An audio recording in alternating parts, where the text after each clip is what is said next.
La forte attractivité touristique des Landes représente des enjeux économiques importants pour le département. Le pays Adour-Landes Océane, qui regroupe les communautés de communes du Grand Dax, Max, Pouillon, du Pays d'Orthe et du Seignon, a réuni la semaine dernière ses acteurs du tourisme afin d'apporter un éclairage sur l'évolution du secteur touristique et présenter sa démarche en la matière.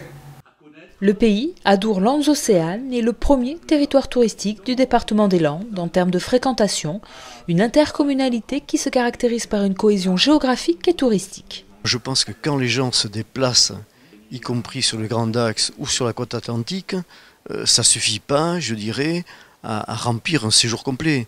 Bien évidemment que les gens ont besoin, s'ils vont sur la côte atlantique, à un moment donné, peut-être de retrouver au cœur du pays d'Aqua, un cœur de ville historique, de pouvoir y trouver d'autres activités et vice-versa. Les gens qui vont venir aujourd'hui sur le Grand Dax ont bien évidemment besoin de la tâche de l'Atlantique, du port de Cabreton ou d'autres activités côtières.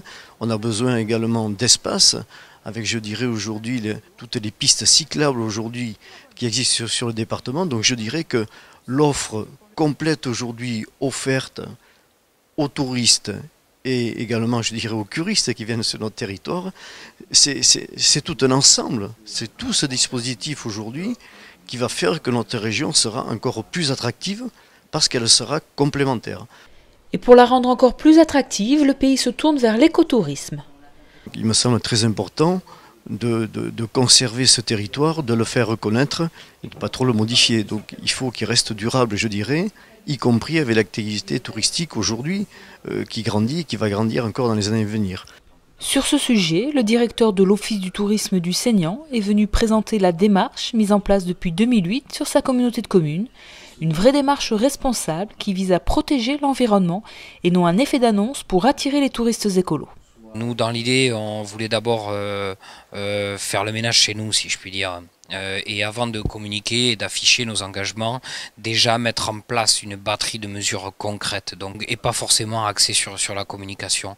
La motivation, c'était aussi de protéger tout simplement ce qui nous fait vivre, à savoir le patrimoine naturel. Les gens viennent pour ça, les gens viennent pour la plage. Ils viennent quand il fait beau, ils viennent à la plage, c'est le gros des troupes de touristes qui nous fréquentent. Voilà, la plage c'est un espace naturel fragile, la dune pour y aller encore plus, voilà, et là on retrouve donc un petit peu cette offre de patrimoine protégé, c'est un peu la spécificité de notre territoire. Des touristes toujours plus attachés au développement durable, mais aussi aux nouvelles technologies.